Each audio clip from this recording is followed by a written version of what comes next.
सब मिछ मिछ महाराज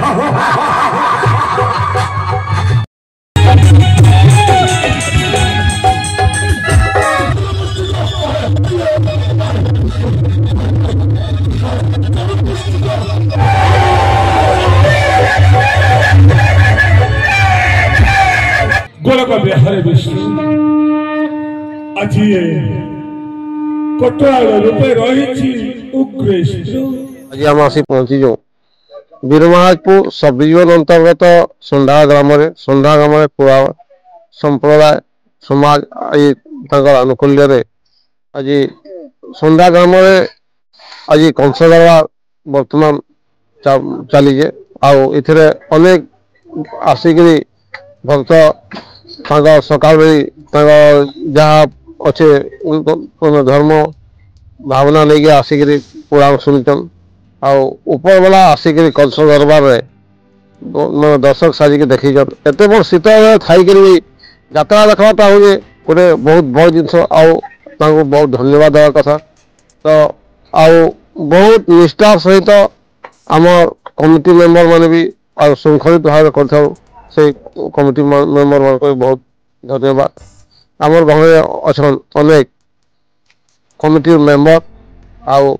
सभापति संपादक आउ उपदेष्टा चल पचार पाखे अच्छा आम सन्धार जन बर्तमान मंचस्थ हो कंस दरबार से कंस दरबार जे परिचालना कर प्रेसिडेंट जन आम पाखे अच्छा पचार तो इतार ये अवसर कौन से आमको वार्ता देवे कुराल पंचमी महोत्सव अवसर में चलीचे वीरमहारपुर स्थित संडा ग्राम कंस दरबार कुराल सभा वीरमहारपुर कुराल समाज संपादक प्रतीश्वर राणा कंस दरबार माध्यम धनुयात्रा माध्यम मेसेज देवा चाहूँ वार्ता देवा चाहूँ जे समस्ते कुराल समाज कण सब जाति भाई भाईचारा रहीकि जाति एमती श्रृंखलित हे समस्ते श्रृंखलित एक होती चलते से मेसेज देवा लगे चाहूँ पाखे अच्छा वसुदेव आउ देवकी उग्रसेन महाराज पचारामा आज से किसी वार्ता रखू द रिपब्लिक 24 न्यूज के स्वागत तो आज जेन अवसर आम मंचस्थ होता नाटकटा तापर किसी बात रखो। हाँ नमस्कार आज अष्टम गर्भ पर्यंत गला आमे आमको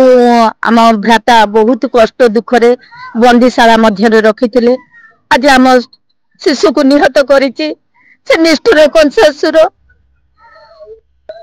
मथुरा कटक अंधकार कारागृह मध्य देवकी वसुदेव कालजापन करथिलु एवं राज दरबार को अणाइथिला कंस महाराजा प्रथम संतान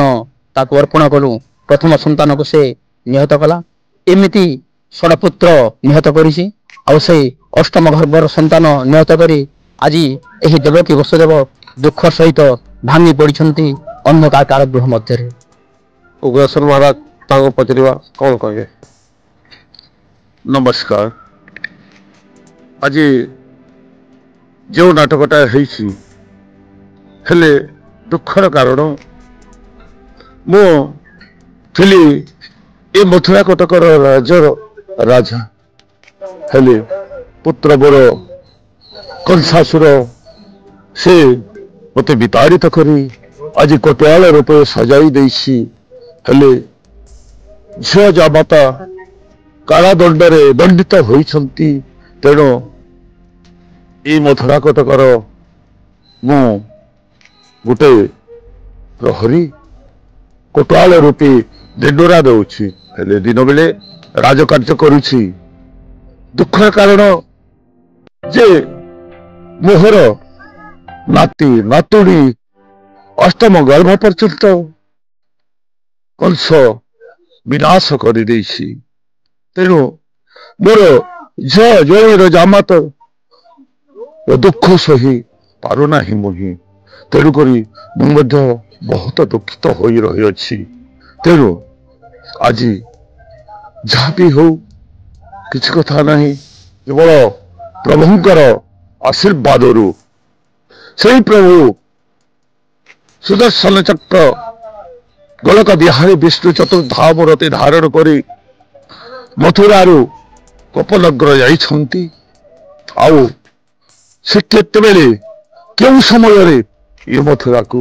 ପ୍ରବେଶ କରିବେ, ସେହି ସମୟରେ ମୋର ମଧ୍ୟ ଦୁଃଖ ଉଦ୍ଧାର ହେବ।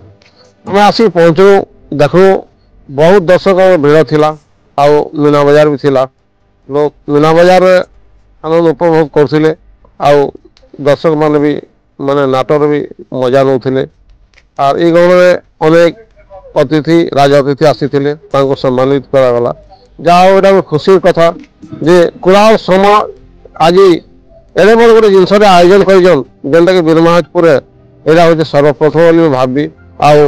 ଆମର ଚ୍ୟାନେଲ ଦ ରିପବ୍ଲିକ ଓଡ଼ିଶା 24 ନ୍ୟୁଜ୍ ତରଫରୁ ତାକୁ ହାର୍ଦ୍ଦିକ ଶୁଭକାମନା ଆଉ ଶୁଭେଚ୍ଛା। ଆଜ୍ଞା ଏସବୁର କାର୍ଯ୍ୟକ୍ରମ ଆଜି ବି ଦେଖୁଥିଲେ ଆପଣ ଦ ରିପବ୍ଲିକ ଓଡ଼ିଶା 24 ନ୍ୟୁଜ୍ ମାଧ୍ୟମ, ଆଉ କାଲକେ ବି ଆପଣମାନେ ଦେଖିବେ ଏ କାର୍ଯ୍ୟକ୍ରମଟା ଦ ରିପବ୍ଲିକ ଓଡ଼ିଶା 24 ମାଧ୍ୟମରେ। ଆଜ୍ଞା ଆପଣଙ୍କୁ ଏ କାର୍ଯ୍ୟକ୍ରମଟା ନିଶ୍ଚୟ ମାନେ ନିହାତି ଭାବରେ ଭଲ ଲାଗିଥିବା। ଯଦି ଆପଣଙ୍କୁ ଭଲ ଲାଗଲା ତେବେ ଆମକୁ ଲାଇକ୍ କରୁନ୍, ଫଲୋ କରୁନ୍ ଆଉ ସେୟାର କରୁନ୍। ଆଉ ତାହେଲେ ଯଦି କିଛି ଅଧିକା ଆପଣ ଆମକୁ ପସନ୍ଦ କରୁଛନ୍ ତ ତାହେଲେ ଆମକୁ କମେଣ୍ଟ ମଧ୍ୟ ଲେଖୁନ୍। ଆମେ ଜାଣୁ ଯେ ଆମର ଚ୍ୟାନେଲକେ ଆପଣମାନେ ବହୁତ ସଂଖ୍ୟାରେ ପସନ୍ଦ କରୁଛନ୍। Subarnapur Prafulla Pati report the republic Odisha 24 news.